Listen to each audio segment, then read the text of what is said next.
C'est ton père. Je t'ai dit que, genre, moi, mon beau-père doit être seulement ministre ou il doit être seulement je ne sais quoi. Je t'ai dit que je voulais ça. Même si ton père, quand il part au funérailles, il emballe. C'est ton père. Tu ne dois pas avoir honte de lui. Moi-même, tu penses que mes parents sont faciles. Tu connais mon père, tu connais ma mère. Ma mère, quand elle arrive au funérailles, elle coupe une bière 2 fois. Hein. C'est fini. Quand la réunion de ma mère danse, c'est elle qui ramasse le faroutage.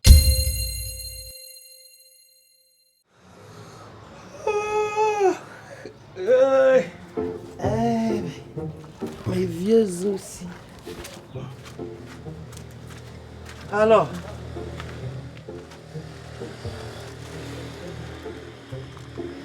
sinon, tu as bien dormi?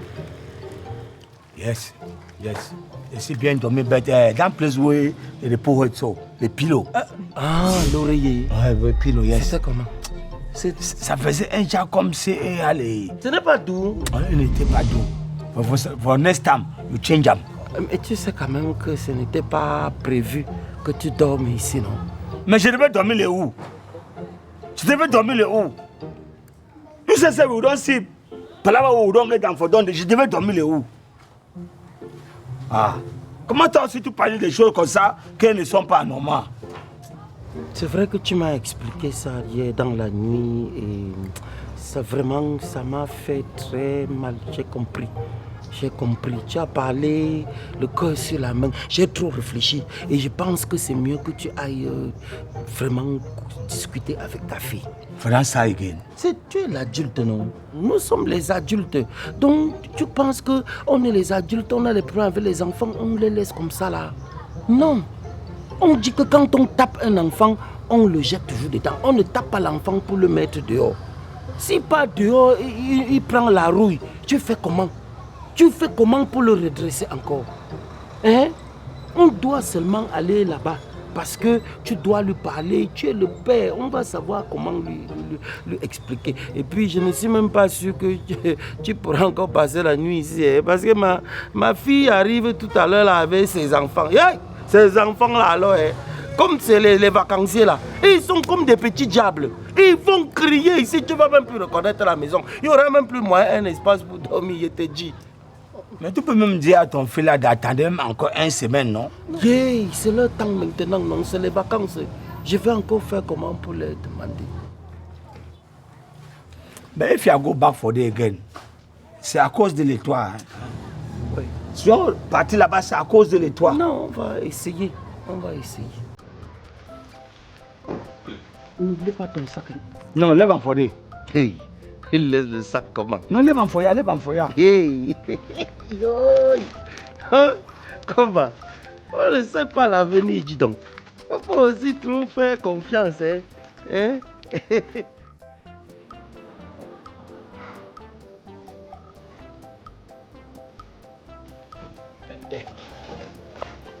Maintenant que la nuit est tombée, le jour s'est levé, je pense que tes esprits se sont un peu calmés. Tu peux me dire, enfin, qu'est-ce qui s'est passé hier?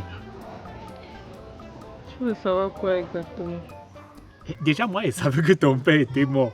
C'est ce que tu m'avais dit. Tu m'avais dit que ton père, qu'il était mort. Bon, comme j'ai vu qu'il n'est pas mort, j'en viens à me poser les questions. Je me demande, est-ce que ta grand-mère était vraiment en France? Est-ce que c'est ta tante qui t'a appris à faire le bongo? Bref, plein de questions existentielles, notamment. Qui es-tu réellement?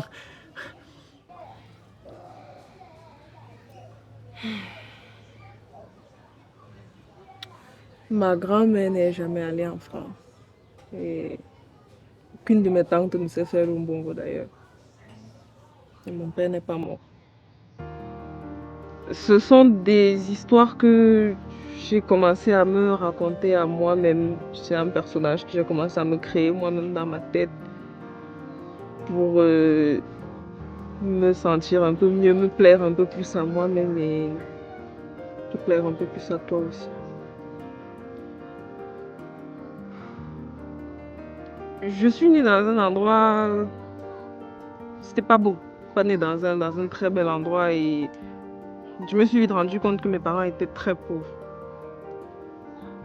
Malgré ça, mon père, il s'est toujours battu à me payer les meilleures études possibles, en tout cas les meilleures études qu'il pouvait m'offrir.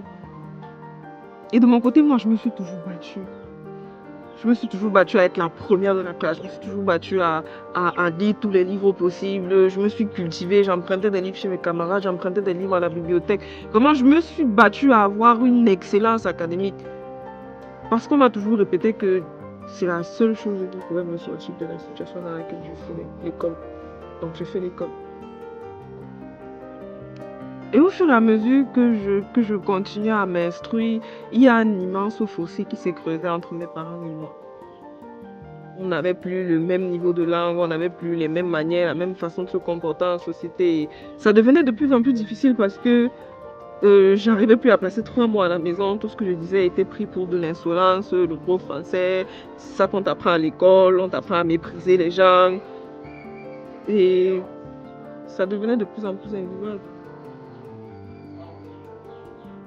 Mon père a une machine à écraser dans mon quartier. Et plus le temps passait, plus je m'instruisais, plus j'avais conscience de la situation dans laquelle j'étais, j'ai commencé à avoir honte de mon père. Je n'arrivais plus à assumer que mon père écrasait les machines au quartier. Donc voilà, c'est pour ça que j'ai commencé à m'inventer des trucs dans ma tête, à me créer ce monde-là, me créer ce personnage pour me sentir un peu mieux et la distance s'est vraiment installée.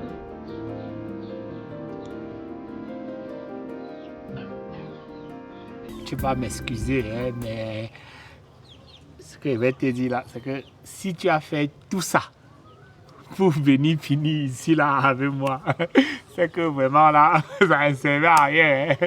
Ça veut dire que tu as échoué lamentablement. C'est pas comme si toi et moi on est bêta finalement. Tout le monde est misère dans le pays ici. C'est dur pour tout le monde. Tout le monde essaie de s'en sortir sans pouvoir finalement réellement parvenir à s'en sortir. Ton père n'est pas si différent que ça. Bon, c'est vrai que son niveau de misère est peut-être un peu plus grave que celle des autres, mais tout le monde est dans cette misère ambiante. On n'a pas à avoir honte de nos parents. C'est ton père. C'est ton père. Je t'ai dit que, moi, mon beau-père doit être seulement ministre ou il doit être seulement je ne sais quoi. Je t'ai dit que je voulais ça. Même si ton père, quand il part au funérailles, il emballe. C'est ton père. Tu ne dois pas avoir honte de lui. Moi-même, tu penses que mes parents sont faciles. Tu connais mon père, tu connais ma mère. Ma mère, quand elle arrive au funérailles, elle coupe une bière 2 fois, hein, c'est fini. Mais est-ce que moi j'ai un problème? Quand la réunion de ma mère danse, c'est elle qui ramasse le faroutage. Est-ce que moi je me suis plaint après elle emballe? Après, moi j'ai pas un problème. Tu n'aurais pas dû te comporter comme ça. Quand ton père est venu, tu devais l'écouter. Vous deviez parler. Mais tu ne devais pas... Bonjour, voisin. Il faut qu'on parle. Et de manière... De manière civilisée.